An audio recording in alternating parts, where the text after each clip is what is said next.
Needs nga pala FW dito sa Taiwan. Samahan nyo nga kami ni Inday mag-Costco sa R13. Nagmotor na nga kami dyan ni Inday kasi galing kami ng pasok. Dumiretso na nga kami kasi 10 para masarado ng Costco. At malapit na nga kami makarating ni Inday. Hindi na nga kami nag-google dyan kasi may palatandaan na kami. At pag nakita nga namin tong malaking building na to, dyan kami liliko. Ay, hindi pala liliko. Magbabox pala. Maliligaw pa nga.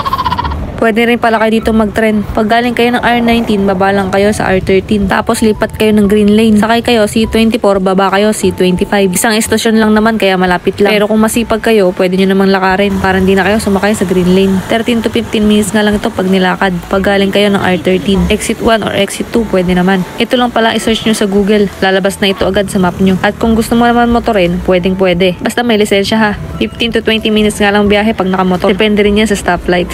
At nakarating na nga kami ni Inday dito sa Costco. Malawak ang parking dito. Kaya kahit maraming tao, may ilulusot mo ang motor mo. Meron din naman dito ang parking ng kotse. Pero syempre, wala kami nun. Motor-motor lang tayo.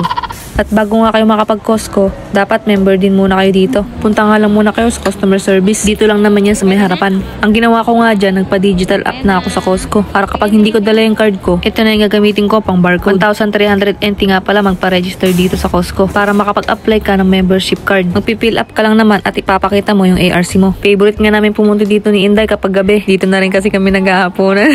Sobrang daming ang free taste, mabubusog ka na. Ito nga pala yung unang pila namin ni Inday. Swertehan pa nga at nakaabot pa ako ng first batch.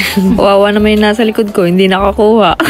At doon nga sa tapat niya, may isa pang pre-taste. Sinubo ko na nga agad yung pork dyan kahit mainit pa. Sarap nga mga pre-taste nila dito. At syempre, hindi lang naman kami ang tirador dito ng pre-taste. Marami din kami. Minsan ngayon nagtatakbuhan pa mga tatanda.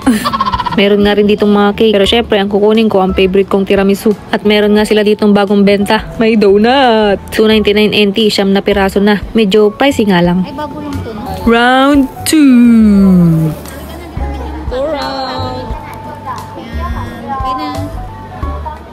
Hindi na nga lang namin na-video yung iba pero nakarami na kaming pre-taste dyan. Busog na nga kami ni Inday kaya sold lang hapunan namin. At kung gusto nyo nga makatipid, punta lang kayo ng Costco. Pero syempre, dapat may bibilin pa rin kayo ha. Huwag pa na pre-taste. Tatay, parang nakailang balik ka na. Pang-walo mo na yan, tama na yan. Para ka na nagsanjup dyan.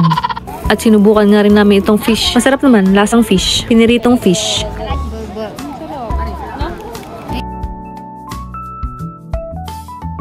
At kapag nga nag-Costco kayo, dapat may dala kayong eco bag. Pero meron din namang nabibiling eco bag sa may counter.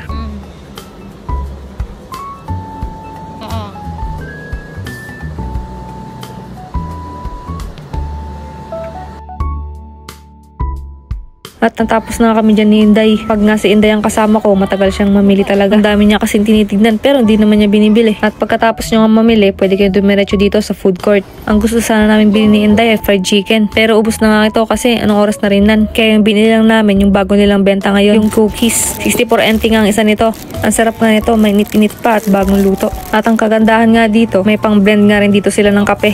Pang grind pala. Mali pa.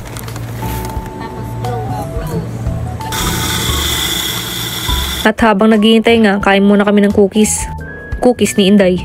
Natapos na pala kami dito mag-grind ni Inday. At tinawag na nga rin kami ng guard kasi magsasarado na. Kami na lang pala yung nahuhuli. 10 o'clock kasi ng gabi, nagsasarado na sila. At kung nakarating ka nga sa video na to, pa-like and share naman. Salamat sa panonood. Paalam!